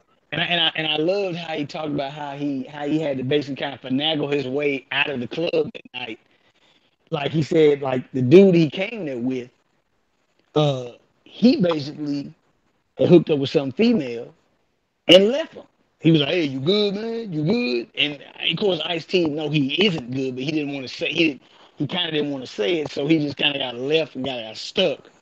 And so he's up there trying to get out of there, trying to work his way out of there. He got people kind of eyeballing him and stuff. So he's like, "Oh man, how am I gonna work my way out of here?" And so he said there was some dude that came walking up past him, was like, "Hey man, hey, I remember you from such such." He said, well, as soon as he saw it, he was like, he's like, "Hey, what's up, dude? Hey, how you doing?" Like, didn't even know who the dude was, but he acted like he knew him, and then put his arm around him and started walking out the club with him. That way, this dude was kind of like his ticket out of this club. That way, he could go out the club without being unscathed. And that was just hilarious, man. Just hearing that, it's hilarious, but at the same time, man, like I can, when you put yourself in their shoes and you think about how terrifying that would be, you Yeah, know, you in New York, you are out of town, or you a California cat in New York, who look like you got a little bit of dough, and I mean, yeah, that could have went bad. That could have went real bad. he was And making a so, lot of money in the streets. Like the story he was telling, like, dude, he had more money from street life yeah, than then he he did did for from music. rap day. He was Yep. making money off the streets. Like he had already had. Like that's the crazy thing about it. I don't want to keep us too late because it's already late, but uh it's just amazing. Like some of these stories, you don't hear these from all the folks, so it wasn't a common thing to hear. Oh, I had money in my pocket before. That wasn't Big Daddy Kane's story. He was broke. No. He Yeah. had a Ice T was like, dude, I had the money to fund my studio and buy my own studio and buy the. He was riding like some of the stars was before he got on. That's kind of what helped his whole image was he had this stuff already. You know Yeah. what I'm saying? You know, from the street life, he was making enough money on that side and doing what he was doing on that side that when he started to rapping, his life already mirrored what the whole hip hop image needed.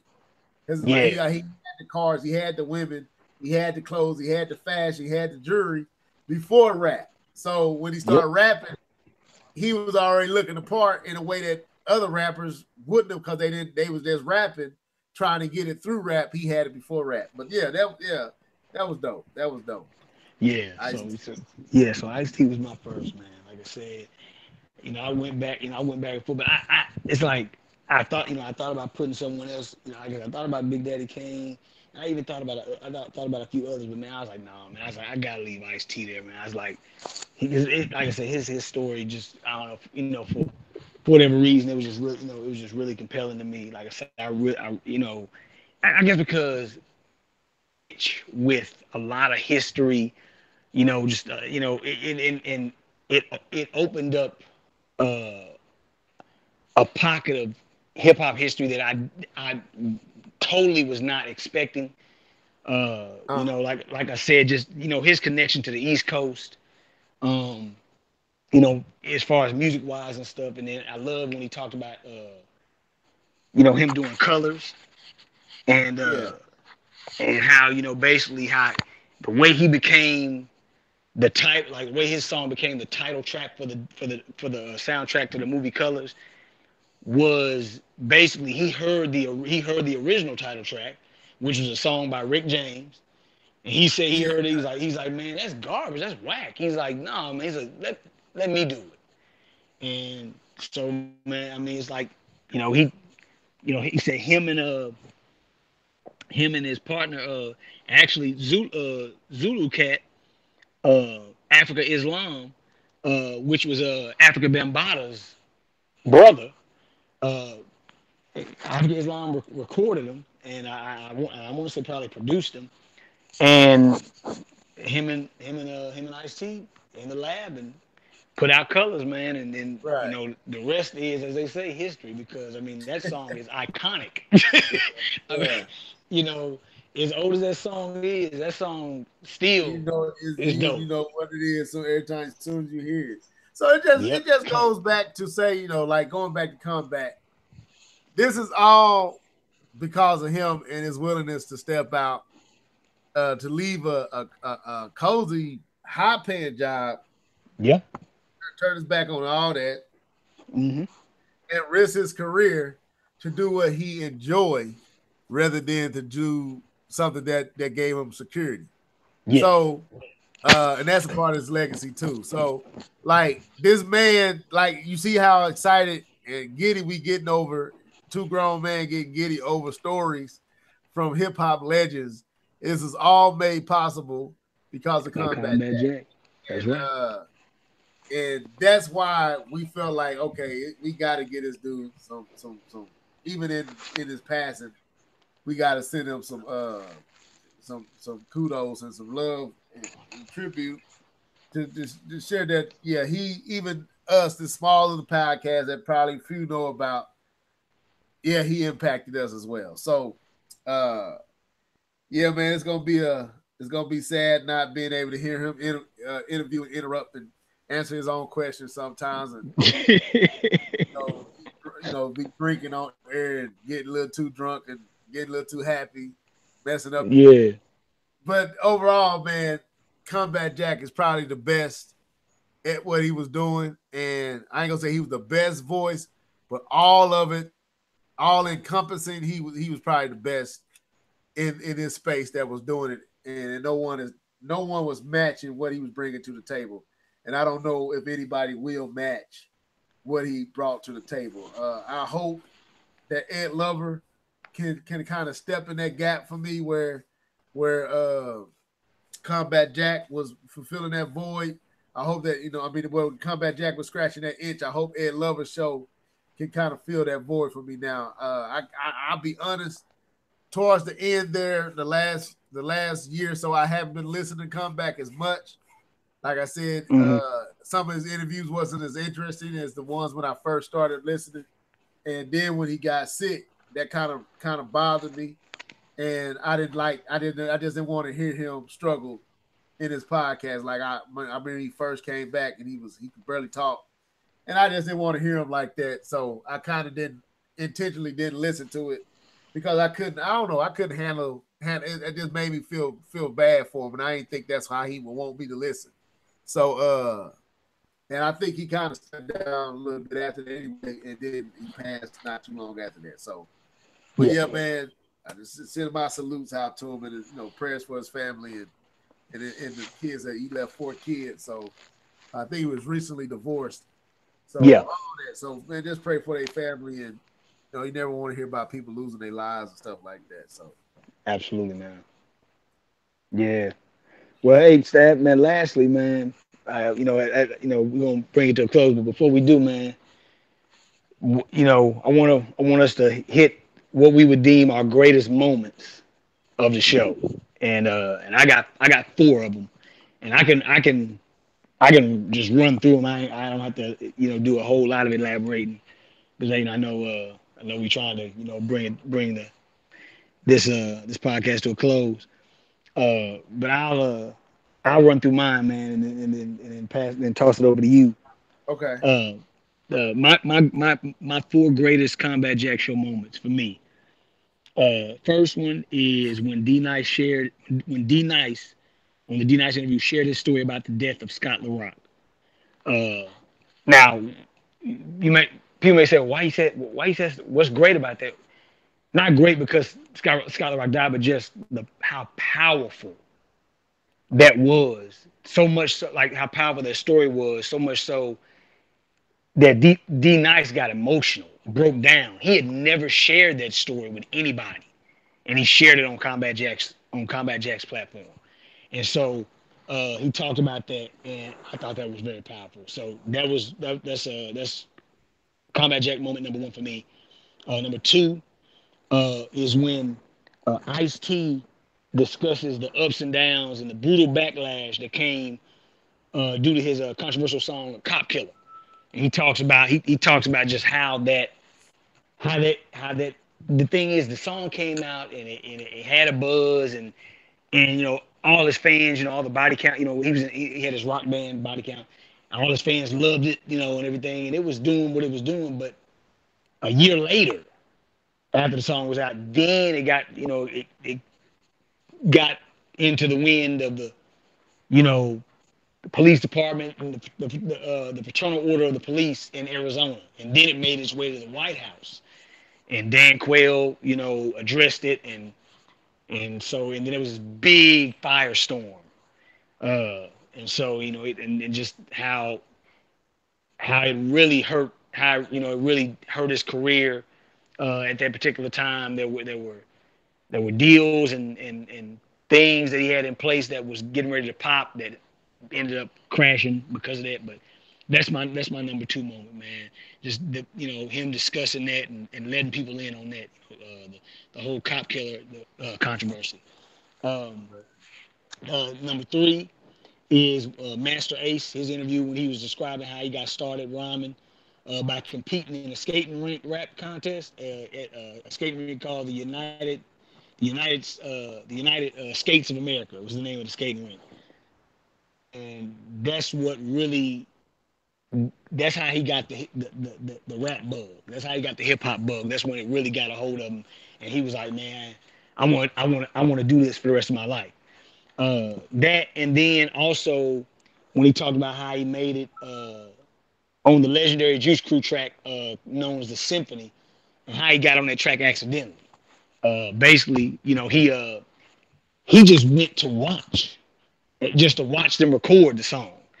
But none of the guys who were supposed to be on there, which was Big Daddy Kane, Cool G Rap, I want to say maybe Craig G, I think, but none of those guys wanted to go first. Marley Marl, he had put the beat up and he trying to get somebody to go first. Nobody wanted to go first. Yeah, I remember And that. I so, remember that. Yeah. yeah. And so he asked Master Ace, hey, Master Ace, hey, come put come lay a rhyme on there. And then And nobody so want to come behind them.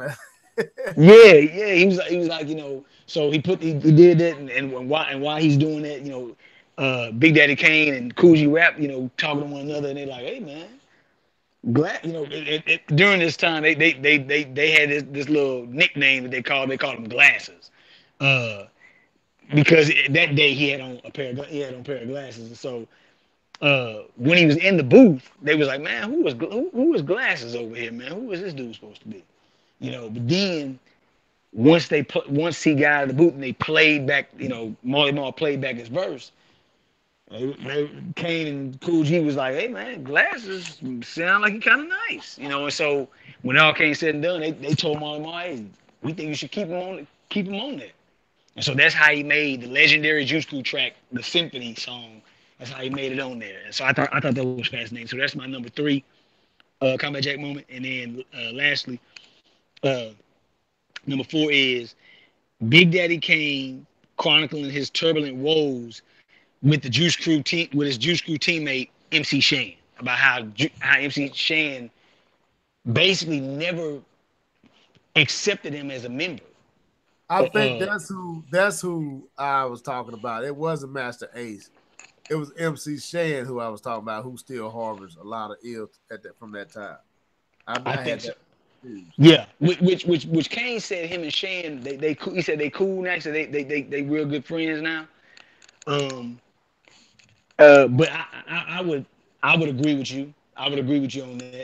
I think that he does harbor some feelings because they was talking about how basically like he was supposed to be on the symphony, wasn't on there because he said he didn't want to do it. And in Yeah, Master Ace interview, they said basically it was some ego stuff. And yeah. but yeah, so but to cut it off, those are my moments for the combat where I feel like are the greatest moments. Now I got two. Well, I want to say two. I would say these are the two greatest moments of the Combat Jack show, just for how vulnerable uh, and powerful and personal these moments were. One is, or I guess I can say two, is interview by a DJ named Pretty Lou that I listened to actually I think sometime last year. And Pretty Lou talked about how he had got cancer, how he was actually how he was battling. He's still battling cancer, and talked about how he didn't have any insurance and that battle, and how his family pretty much thought he was going to die, and just him dealing with that. So the reason why I say it's you know one of the greatest is because how Pretty Lou brought us through this interview. He brought us into his pain, into his world, and was willing to share that and be transparent and be open and be vulnerable and be weak and broken before us. But then lastly, but I would say definitely not least, is when Combat Jack came on the show in October, and uh, actually after it was not simply the show where he announced him having cancer, but the one where he came back and was explaining and describing what his fight with cancer was like,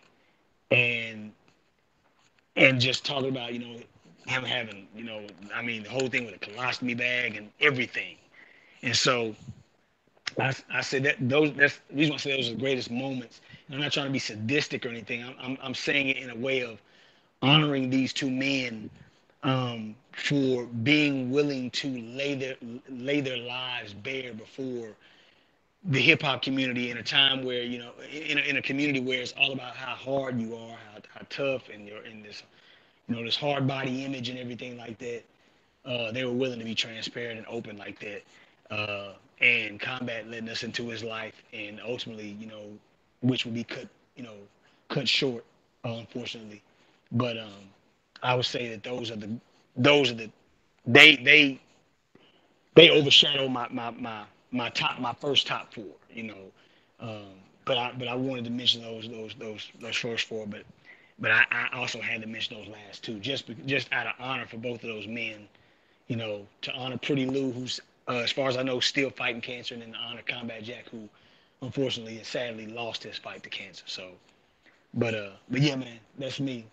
How about you, Stan? I mean, Uh, I'm gonna just use two. I would say one was information that Big Daddy Kane shared with the situation with Madonna and the pictures and the photo shoot and like all the stuff that came out around it and about it and some of the controversial aspects to it and the truth to her nature and how she is as an artist and some of the stuff that was like I said cause, was only known by a few people that he got a chance to see firsthand. Like that was really eye opening to me. And I would say the biggest one was the Kumo D battle where the dude was talking about nobody can beat him and all that stuff, and he basically put his name on the battle, and the dude was like, when did he put his name, or who put his name on there? Because he thought he had won, because everybody had yeah, already went, and he uh thought he had won. It's like, well, we got another person when it comes to the stage, and dude was like, because he had, because at that time they really didn't battle like rap. They MCs battled like who could get the crowd the most hype. It really wasn't on lyrical prowess, and so Kumo D came on stage and eviscerated that boy for, for, for a good. that's my favorite part of that interview, man. Actually, I think you can find the actual video of the rap. It's on YouTube. dude, dude, don't tell me that, man. Yeah, I felt it. I have listened to it after that episode. I went and watched it, and he Oh, I got, did. yeah, I got, yeah, yeah, I gotta hunt that down. Just That's type some, in Kumo D battle rap, you'll find it. He ate that that's boy up for a good minute, man. It was sad because dude didn't rap. He wasn't a rapper. yeah, He talked stuff and got the crowd hyped and knew how to rock between between the DJ and the crowd. He did that type of stuff. He didn't rap, so it wasn't even fair. So when Big Daddy came, I mean when Kumo D came on stage and was targeting him and what he yeah. said and was doing rap schemes and metaphors hmm and chaining all that stuff together, the crowd that was the first time anyone had They ever went did that. nuts. They went Yeah, nuts. so you can kind of say Kumo D kind of pioneered what we now know as battle rap, and Yeah, because no one had done it before that. So I would say them two moments is two that I can remember. I'm gonna be honest, I didn't really put much thought because when I didn't that was a question I didn't look at and read right. So I wasn't thinking about it right. So I don't have many others. My mind ain't fresh enough to pull on any. But those two I would say were two standout moments. I'll lay mine as their standout moments of the show. I can name a few Ice T, but I'll leave it at that for time's sake. So, but yeah, yeah, man. But going back to Combat Jack, definitely gonna miss what he brought to podcasting. Definitely gonna miss him on the Combat Jack show. I know they still doing it. They still got episodes with what is it? Some P Diamond. No. What's his name? Some of his Diamond D, co-hosts. No, Premium Pete, Premium Pete. premium. Yeah, then Eh, they. I think yeah, they continue. Dallas Penn, Premium Pete, Dallas. Yeah. So A King, and DJ Ben right. Amin. So just I ain't telling y'all to go follow them because they might not be your cup of tea. But I enjoyed them. Enjoyed that Comeback Jack. But with that being said, man, I just want to salute him and wish his family the best and pray for him and pray for them in their loss. So yeah, I'll leave it at that. Yeah, yeah. I mean, same for me, man. I mean, uh, definite. Prayers go out to his family, friends, and loved ones, all those affected by by his tragic, sudden passing, and just just thankful for his contribution, uh, to hip hop culture. Just what and the legacy that he's left. That um, thankfully we can still be kind of discovering and exploring even to the 2018. Even though he left us in 2017. We're still discovering just all the things that that he had his hands in, even in 2018. And as you stated earlier, staff, we still ain't fully seen it all, or heard it all. We still uh, coming to a point where we realize and just exactly what the full breadth of this legacy is. So um, you know once again, just as you stated, one salute to his memory and his contribution and all that he's done, for the genre of hip hop, you know, and his, and want to salute his efforts and his desire to preserve it and honor it, for the honorable genre of music and art form and lifestyle and culture that it is. And so, you know, much respect, Okay. but yeah. Uh, well, yeah, man. This has been the live and level. Nope. This has been the Thinking Out Loud Dangerous Mind podcast. This is episode 12. I hope y'all enjoyed it. Trail, you got any final words? Well, you said your final words, but anything before you get out of here?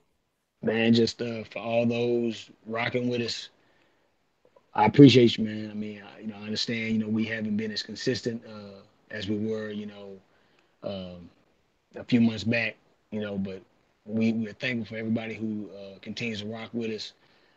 Continue to stick around. You're gonna see more content coming from us. I believe we got these next few episodes that we got coming, up ahead. I believe are gonna be really, really, really great episodes. Now, we really got some stuff coming up Yeah, the pike. I believe so. Um, just yeah, stay tuned and continue to rock with us, man. That's all I got to say. yeah. Cool. Yeah, we got some stuff coming, man. Just we had to get this one out the way. So, till next time, folks.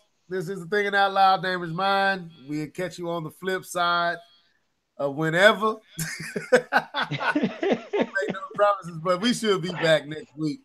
But till Yeah, then, folks, y'all stay classy, stay safe. Welcome to 2018. Make sure you enter right, giving God praise, giving God thanks. Uh, that's what I'm learning this year, man. It's in Christ this year for me. Everything I'm trying to do filter through and in which we should have been doing, but definitely going to try my best to stay in Christ as much as possible in 2018. But anyway, till next time, folks, this is your boy Staff D in ministry signing out. Deuces. howdy, later.